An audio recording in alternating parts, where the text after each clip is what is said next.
சட்டசபையில் நேற்று அரங்கேறிய சம்பவங்கள் மூலமாக அதிமுக தவிக கூட்டணியை எதிர்க்க திமுக தயாராகிவிட்டதாக பார்க்கப்படுகிறது.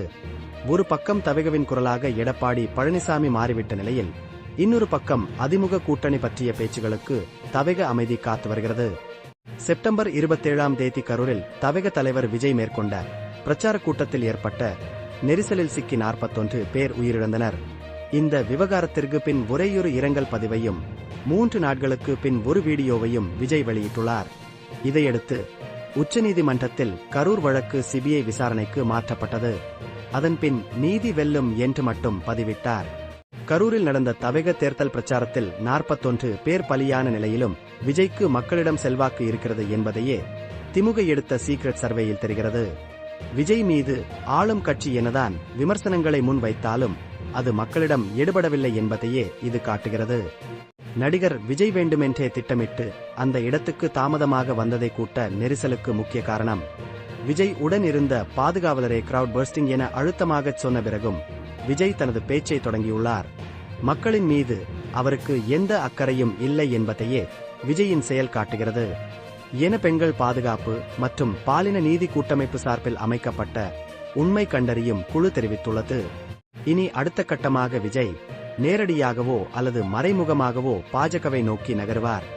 ஏற்கனவே விஜயை தன்பக்கம் இழுப்பதற்கான வேலையை பாஜகவும் துவங்கிவிட்டது என்று மூத்த பத்திரிகையாளர் மணி உள்ளிட்ட பல்வேறு அரசியல் விமர்சகர்கள் ஆருடம் கூறி வருகிறார்கள். இந்நிலையில் பாஜக குறித்து மூத்த தலைவர் பழ. கருப்பையா தன்னுடைய கருத்தை தெரிவித்துள்ளார். தனிக்கட்சி தொடங்குவதுதான் அன்புமணிக்கும் அவரது ஆதரவாளர்களுக்கும் நல்லது என்று பாமக நிறுவனர் ராமதாஸ் தெரிவித்துள்ளார். இனிமேல் என் பெயரை படுத்தக்கூடாது, அன்புமணி என்று இனிஷியல் வேண்டுமானால் போட்டுக் கொள்ளலாம் என ராமதாஸ் கூறியுள்ளார். அதிமுக எனும் தோட்டத்தில் களைகள் நீங்கி பயிர்கள் செழித்து வளர்ந்திருக்கிறது. பொன்னான வசந்த காலம் நம் கண்ணெதிரே தெரிகிறது. வருகின்ற 2026 அதிமுக ஆட்சி அமைவதை எத்தனை சக்திகள் ஒன்று கூடி வந்தாலும் தடுத்து நிறுத்திவிட முடியாது என்று அதிமுக பொதுச் செயலாளரும் சட்டமன்ற எதிர்க்கட்சித் தலைவருமான எடப்பாடி பழனிசாமி தெரிவித்துள்ளார். ஐயாவுக்கு ஏதாவது ஆனால் தொலைத்து விடுவேன் என அன்புமணி பேசியதற்கு ராமதாஸ் பதிலடி கொடுத்துள்ளார். மாடு மேய்க்கும் பையன் கூட இப்படி ஒரு பேச்சை பேச மாட்டான். அன்புமணிக்கு தலைமை பண்பு இல்லை, அது இன்று முற்றிப் போய்விட்டது என ராமதாஸ் விமர்சித்துள்ளார். தமிழக சட்டசபை தேர்தலுக்கு இன்னும் 6 மாதங்களே உள்ள நிலையில் திமுக காங்கிரஸ் கூட்டணியில் பிளவு வரும் அளவுக்கு ஒரு சம்பவம் நடக்கப் போகிறதாம். அதிலும் ஜனவரி மாதம் ராகுல் தமிழகத்தில் நடத்தும் மாநாட்டிற்கு பிறகு என்ன வேண்டுமானாலும் நடக்கலாம் என்கிறார்கள். மதுரை மாநகராட்சி மேயர் இந்திராணி ராஜினாமா செய்வதாக கூறியுள்ளார்.